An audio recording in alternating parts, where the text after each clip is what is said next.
আসরে নিজেদের প্রথম ম্যাচ, প্রতিপক্ষ শক্তিশালী নেপাল। হিমালয়ের দেশটি বাংলাদেশের বিপক্ষে মাঠে নামার আগেই স্বাগতিক শ্রীলঙ্কাকে হারিয়ে আত্মবিশ্বাসের তুঙ্গে, আর সঙ্গে ছিল পয়েন্ট টেবিলের শীর্ষ দখলের মতো অভিজ্ঞতা। নেপালকে সমীহ করে মাঠে নামলেও বাংলার যুবাদের আর হারায়কে দীর্ঘদিনের ক্যাম্পের সুফল পেল বাংলাদেশ।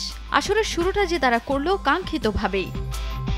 শ্রীলঙ্কায় নিজেদের প্রথম ম্যাচ, সে ম্যাচে মাঠে নেমে শুরু থেকে আধিপত্য বিস্তার করে খেলতে থাকে লাল সবুজ বাহিনী। নেপাল শুরুতে কিছুটা ভয় ধরানোর চেষ্টা করলেও কাজটা করতে পারেনি হিমালয়ের দেশটি। বেশ কিছু চেষ্টা করেও বল জালে জড়াতে ব্যর্থ হয় তারা। যদিও নেপালের রক্ষণ দুর্গ ভাঙতে না পারায় শুরুতে লিড নিতে কিছুটা বেগ পোহাতে হয় বাংলাদেশকে। ম্যাচের ৩০ মিনিটে আর লাল সবুজকে আটকাতে পারেনি নেপাল। অধিনায়ক নাজমুল হুদা ফয়সালের পাস থেকে ডি বক্সের ভেতরে বল পায়ে পেয়ে বাজিমাত করেন সাব্বির ইসলাম। ১-০তে লিড নেয় ছোটনের দল। প্রথমার্ধে ১-০ গোলে এগিয়ে থেকেই বিরতিতে যায় বাংলার যুবারা।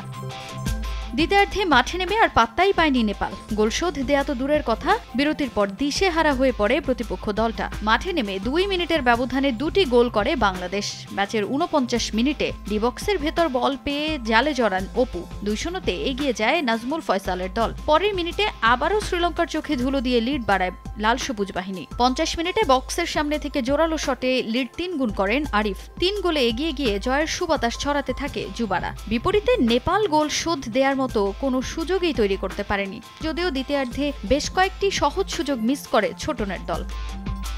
তৃতীয় গোলের ১৫ মিনিট পরে আবারও আক্রমণে বাংলাদেশ। ৬৫ মিনিটে মানিকের শট খুঁজে নেয় জাল, তাতে ৪-০তে এগিয়ে যায় লাল সবুজ বাহিনী। বাকি সময়ে ব্যবধান আর বাড়াতে না পারলে ৪-০ গোলের বড় জয়ে আসরের শুভ সূচনা করে বাংলাদেশ দল। এতে পয়েন্ট টেবিলের শীর্ষে জায়গা করে নিল লাল সবুজ। গ্রুপ পর্বে পরের ম্যাচে শ্রীলঙ্কার বিপক্ষে মাঠে নামবে ছোটনের শিষ্যরা। তাজিন খন্দকার, সময় সংবাদ।